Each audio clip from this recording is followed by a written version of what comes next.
This is the Business of Leadership Series Minute with your host, the best-selling author of Don't Buy a Duck and founder of MarketingStrategyHero.com, Derek Champagne. We've got a great guest today, Alan Charles. I saw his story. I watched a video about his life story, and he's got a new book, Walking Out the Other Side, which I have the transcript on my desk here, and I've been fortunate enough to be able to have a copy early and be able to read through it in this digital format. So, Alan, welcome to the program today.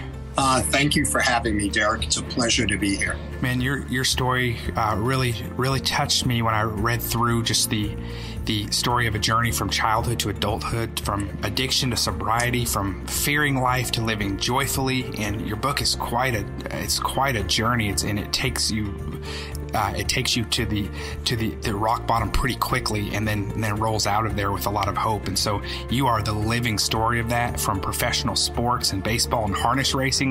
We were talking before the show started about Yonkers Racetrack, which I have been to there. My father-in-law has taken me there.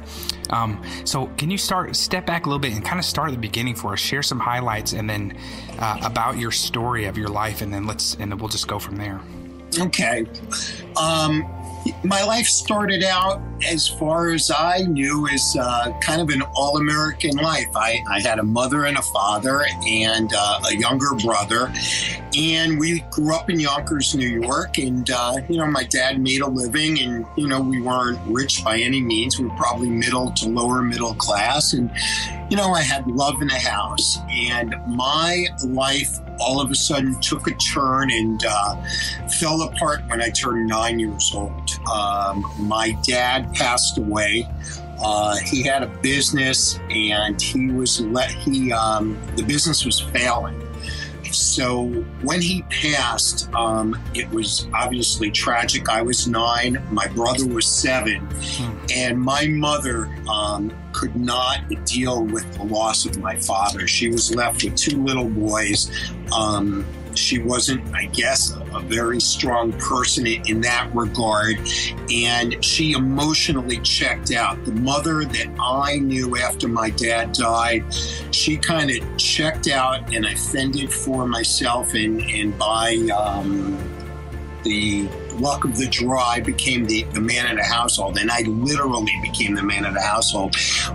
As I shared, my father's business was failing, so we had bill collectors coming to the house looking for money. We had a guy, my father's car was behind 3 or 4 payments, and a guy knocked on our door a couple of weeks after my father passed, and was looking for him. And I told him that my father passed.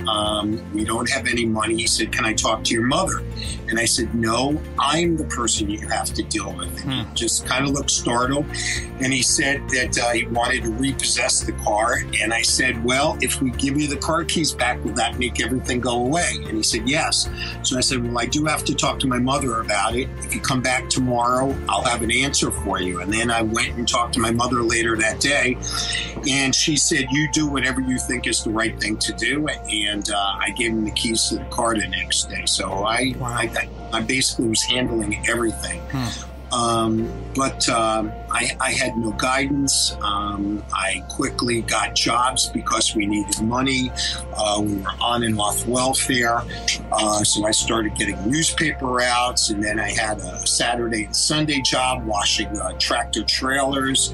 I was doing babysitting, and I can go on and on and on. So